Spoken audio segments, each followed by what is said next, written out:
Good morning, Malta and Gozo, and welcome to Lovin Daily. I'm Julian Bonici. Joined with you today is Paula Kauke. How are you, Paula? Buongiorno, Julian. Taiba, grazie. So today's headlines are Maltese foster parents of abducted girl hold vigil after 44 days of silence.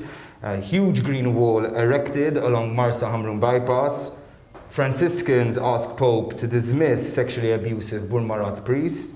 A Maltese engineer pioneers a low-cost ventilator inspired by motorcycle engines, and a unique concrete home in Birkirkara. There's quite a strong reaction online.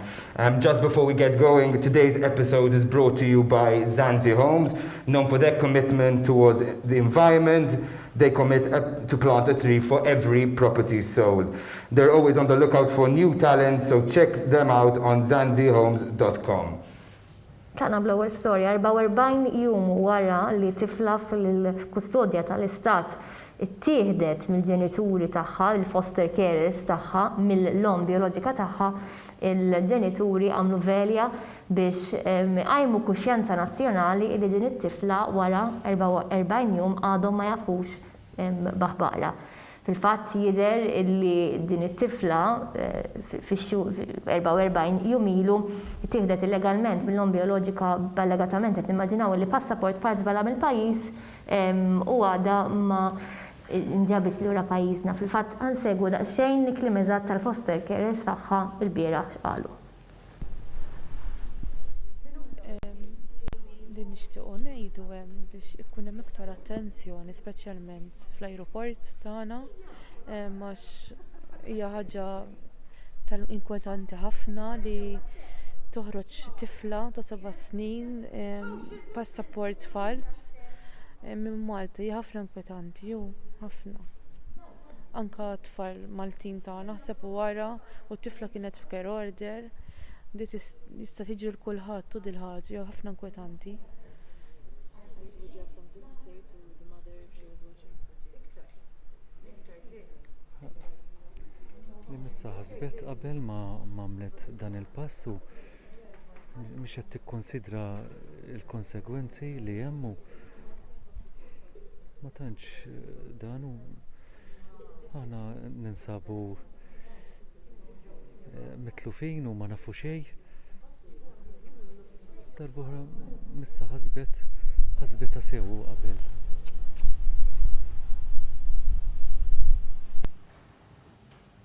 Situazzjoni vera taqsim il-qalb, Julian.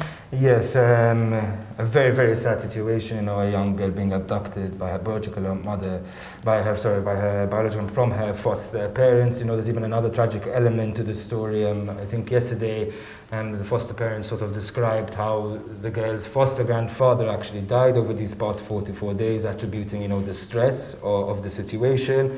I don't know what you think about it, Paula, but for me, there are serious questions that have to be asked about Maltese authorities on this. The child was under state care, but was still able to leave the country really undeterred. Very worrying. I wonder what would happen, let's say, if a child from an abusive parent under care order, is this kind of protection in place? Jiena naħseb hija responsabilità tal-awtoritajiet li wara din l-istorja tal-pjattaforma nazzjonali juru illi xi ħaġa inbidlet biex jipprevjeni li jerġa' jsir l-istess għaliex inkella kif qed tgħid inti jkun hemm min forsi persuni oħra jitħajru jagħmlu l-istess għaliex jaħsbu isma' naħrab u ma jsibux kaptu ta' fejn mort. Ġifieri xi fatta tal-bidla statement ikun tal-awtoritajiet bil-forsi li hemm bżonnhom biex forsi kemm jista' jkun ma nerġgħux naraw kapitlu kraħ bħal da l-istorja ta' tfal li għaddin taħt care order. Onto a bit more positive news. So driving along the Marsa Hamrun bypass has just become a little bit more pleasant after a green wall with around 27,600 plants was erected yesterday. The 350-meter concrete wall is the length of 3 football grounds, and it's actually built along probably one of Malta's most traffic-heavy streets. It's going to use eco-friendly recyclable materials and an automatic drip irrigation. So this wall is going to be maintained for quite a long time. The cost was quite high at €650,000, but Ministers Aaron Farrugia and Ian Budge, who were at a press event yesterday, sort of said, this is part of Malta's larger plan to improve improve green urban areas. It's a positive project, I suppose. I don't know what you think about it, Paula. Me, myself, I do see it as a little bit of greenwashing, given the many environmental issues that remain. Building a green wall shouldn't really cover up for that. Le, mużgur li mhux ħajsostitwixxi problemi ambjentali li għandha żira xkejkna bħalna, però nemmen illi jekk aħna nsuqu jew nkunu weħlin fi traffiku bħal dik il-trik partikolari, naraw flok dawk il-ħitan suwed bl-exhaust taraw il-natura, forsi wieħed jitħajjar u jħoss il-benefiċċji tal qed jara xi ħaġa ħadra u sabiħa, forsi wieħed jitħajjar li jagħmel roof garden li fil-gallerija jdaħħal iktar pjanti, fil-bit iktar pjanti. Ngħid għalija naħseb ħadħal impatt ħafna ikbar milli ħallu daw il-pjanti li niżraw fis-centers tipo jinbidlu kull 3 xhur. Ġifieri, jekk din huwa l-ewwel pass illi wassal forsi bidla fil-kultura biex aħna napprezzaw verament x'differenza tagħmel il-fatt li naraw xi ħaġa ħadra madwarna, naħseb li għandna nbirku kuċċenteżmu li ħareġ għal dan il-ħajt, anzi nżidu madwar Malta u għawlix. Nejbu tema kompletament, storja ħafna aktar serja, wara illi il-Franġiskan Donald Bellizzi nstab ħati ta' abbużi fuq tifel ta' 13 il-sena, jidher illi l-Ordi Franġiskana ta' Ruma talbet lill-Papa sabiex dan il-raġel jitneħħa minn patri. Jidher li din il-pass ma stax jittieħed mill-Kurja Maltija għaliex dan Bellizzi kien huwa parti minn ordni reliġjuża u mhuwiex allura fir-responsabilità tad dioċesi lokali din l-istorja. Nabjat ħafna nies, wieħed ovvjament jistenna il-Papa jieħu l-passi neċessarji, il-Vatikan jieħu l-passi neċessarji biex dan il-bniedem ma jibqax jitqies bħala patri, ovvjament qed neħilu t-titlu għalija ma nimmaġinax li huwa biżejjed jalla di tkompli titriggerja forsi li vittmi oħra jersqu l-qoddim, illi patrijiet assisin oħra li forsi għal xi raġuni jgħidilhom xi ħsieb moħħhom jibbiżgħu minn riperkussjonijiet anke pubbliċi għaliex m'għadniex naħbu daw l-istejjer taħt it-tapit. Xorta gravi jibqgħu żgħar jew kbar daw l-affarijiet jibqgħu gravissimi. No, yes, a very shocking place, a priest abusing a 13-year-old boy. The only little note I just want to add to this, as much as it's good, seeing authorities take action against these cases, I do have a bit of hesitance to the sentence that was provided. He was sentenced to 3 years in prison. Now I know it was masturbation, but we need to send a strong message out there that even the smallest levels of sexual abuse need to be dealt with the utmost severity. With 3 years is too little. Let us know maybe what you think in the comments below about that. On to our next story. So Maltese engineering got some much-deserved praise. Yesterday it all started after news on Lovin Malta. Basically, a team of Maltese professionals pioneered a low-cost ventilator using motorcycle engines. Essentially, they use a piston that's normally found in motorcycles, use a 3D printer to make it, and are actually using it to pump a ventilator.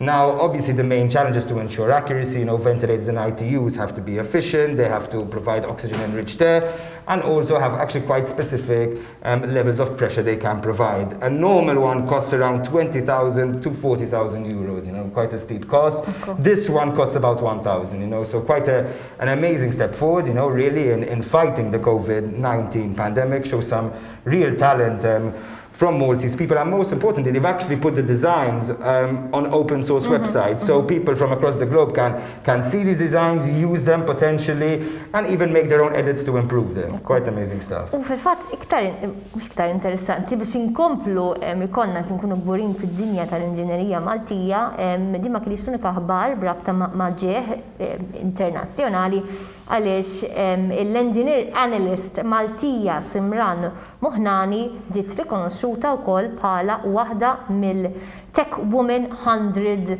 Award of the Year, ġifieri hija waħda mill-iktar 100 nisa fid-dinja kollha li huma ta' aspirazzjoni fid-dinja tal-inġinerija, ġifieri proset min-naħa tagħna tagħmilna kburin ukoll kemm hu pjaċir li jissemmew ismijiet ta' nies li qed jagħmlu impatt tangibli fuq id-dinja li qed ikunu ambaxxaturi kif supposta pajjiżna u għandhom jingħataw ħafna iktar rikonoxximent fl-opinjoni tiegħi.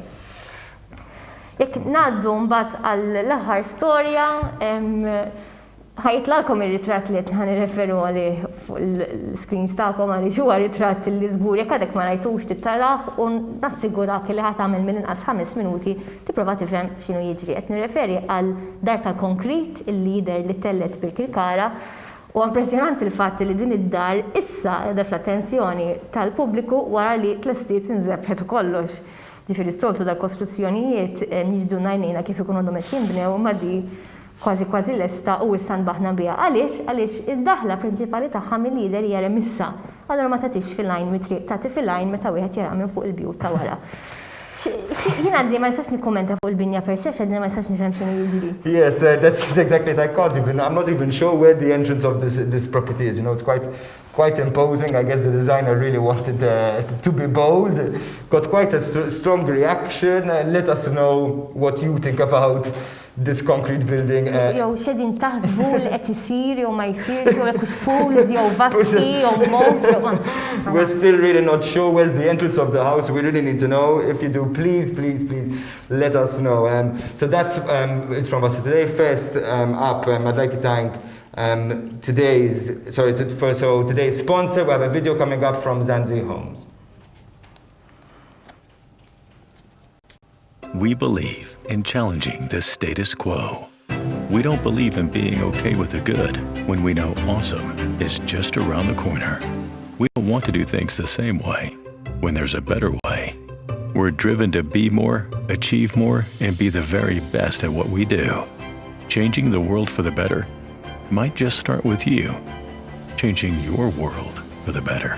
And when your world changes, awesome things can happen. We are Zanzi.